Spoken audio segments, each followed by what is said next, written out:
Good morning, friends. Today our story is called Dinosaurs with the exclamation point. That means to say it loud.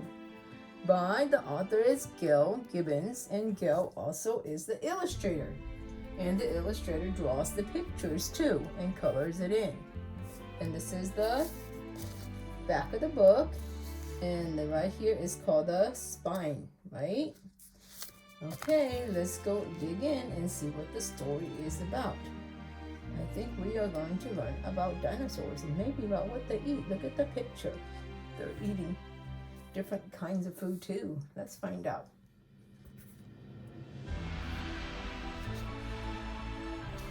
Dinosaurs. Dinosaurs mean fearfully great lizard in Greek. Dinosaurs lived between 230 and 65 million years ago, millions of years before people lived on Earth. So that's the time before you and I were created. There were small dinosaurs, big dinosaurs, and huge dinosaurs. That means they were humongous, okay?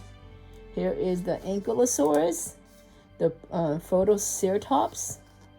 This is the Oviparaptor, Stegosaurus, Apathosaurus, the Bronchiosaurus, the Argentinosaurus, and here's the Tyrannosaurus. Okay, so those are some of the dinosaurs that we will be talking about. Sometimes when dinosaurs died, mud and sand and other materials slowly covered them. The remains of the dinosaurs and what surrounds them are called fossils. So a long time ago, the dinosaurs died in here. So on top right now, we might be living out in the desert. So a fossil is the remain of a plant or animal that lived at least 10,000 years ago. So it's very, very deep into the earth. Although dinosaurs lived for millions and millions of years, the first fossils that scientists determined to be those of a dinosaur were not discovered until the 1820s.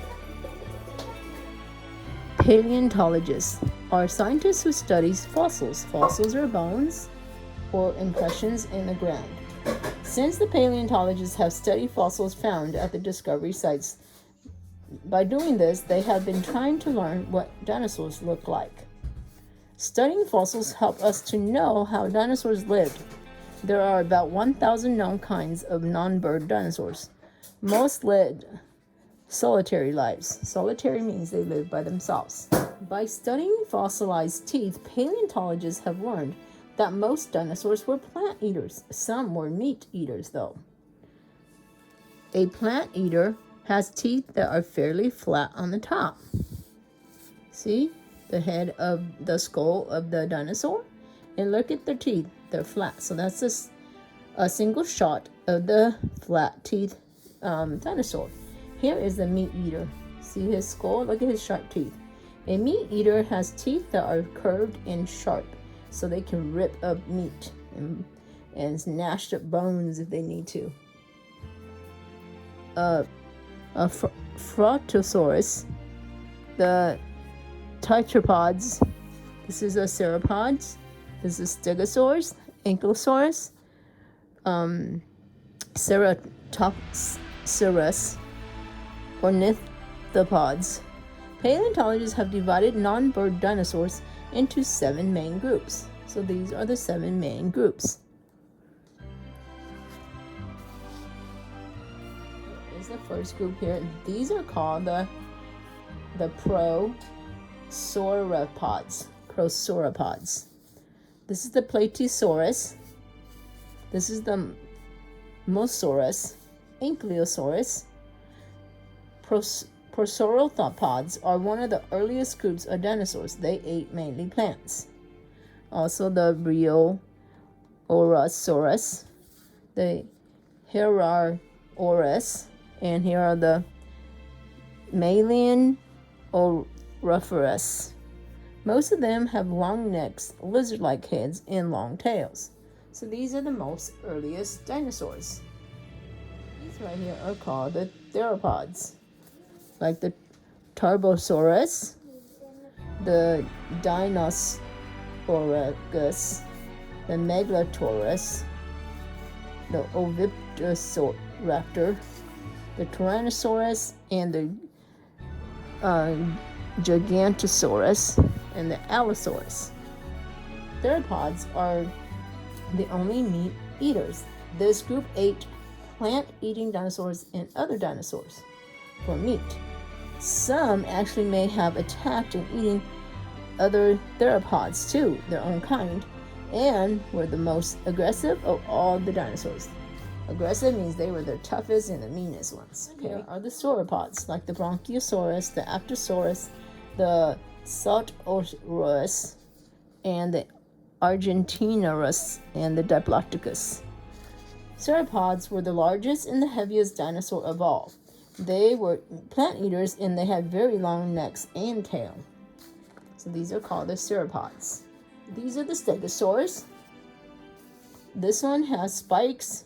They have plates on their back, so if the meat eaters try to eat them, they have their spikes to protect them. This is the Stegosaurus. And over here are the Ankylosaurus. He has sharp spikes on the back. And these are the Taurosaurus. Stegosaurus have plates on their back and sometimes spikes on their tail to bash at the meat eaters. They may use their tails to defend themselves. They were plant eaters too. The Ankylosaurus, they have a club. This is called the Minosaurus. The Hylaeosaurus, so they have armors on the back, spikes and armor plates. This is the Ankylosaurus. So Ankylosaurs were heavy armored dinosaurs. This group ate plants as well. And these are called the Ceratopsians. So this is the Photoceratops. This is the Taurosaurus. This is the Triceratops, which you guys are more familiar with. And they're known to have their horns and plates in the front of their head. These are called flails, so that they can defend themselves. Ceratopsians have horns and flails. This group ate plants, and some may have lived in herds. That means they lived in groups. These right here are called Ornithopods, like the Lambeosaurus. This is the guy that kind of like a duck-bill head. The Theropods. He has a crest and a beak. This is the Edmontosaurus. He has a bill as well. This is the Stegosaurus. Ornithopods were the dinosaurs that usually had either bills or beaks. Some of this group usually shaped crest on their head. Also the Oviparaptor and the Brachiosaurus and the Ankylosaurus are over here. It is believed that most dinosaurs had excellent sight, smell, and hearing. So their eyes worked very well, their ears did too, and their hearing. These senses were used in searching for food and guarding against attackers. Like if there's a T-Rex coming, they knew that they better be on their guard, so they can run away or be ready to have a fight. Female dinosaurs lay eggs. Many dinosaurs' hatchlings were able to live on their own after hatching from their shells, so they didn't need mommies and daddies to take care of them. So this is the Tyrannosaurus baby eggs. Some dinosaurs took care of their youngs until the hatchlings were able to go live by themselves. So see, mommy's bringing back plants for them to eat. And this is the Myosaurus, and they take care of their babies. This is a meteor, like a hot ball of fire crashed the earth. This is a crater, like a volcano. So after a meteor has hit Earth, it's called a meteorite. So scientists believe that a huge meteorite slammed into the Earth's surface about 65 million years ago and making an enormous crater like that. And millions of tons of dirt and sand and dust were blasted into the atmosphere. Volcanoes erupted, and then there were earthquakes and tidal waves. So sunlight could not shine through the dust and the dirt that darkened the sky. So many plants died, and along with them, the dinosaurs also disappeared. Because if the sky is so dark, then nothing grows. When nothing grows, we don't have no food. So the dinosaurs did not have any food, so they all died. So they became extinct when there's no more of them. Can you say extinct? Extinct. Opterus, a bird-like theropod, lived about 150 million years ago, closer to our time. It has feather wings and a feather tail. Paleontologists believe that this bird are the descendants of these old dinosaurs. So many people enjoy going to the Natural History Museum to see dinosaur exhibits. So this is where they display all sorts of natural animals, natural things in a museum. A museum is a place where they store all the natural things. So dinosaurs, they are amazing creatures. Paleontologists continue to make more discoveries about them. And then when they find them, they wrap them up, and then they send it to the museum, and then they put it together. Then we get to go see one. Have you ever been to a museum before? I did.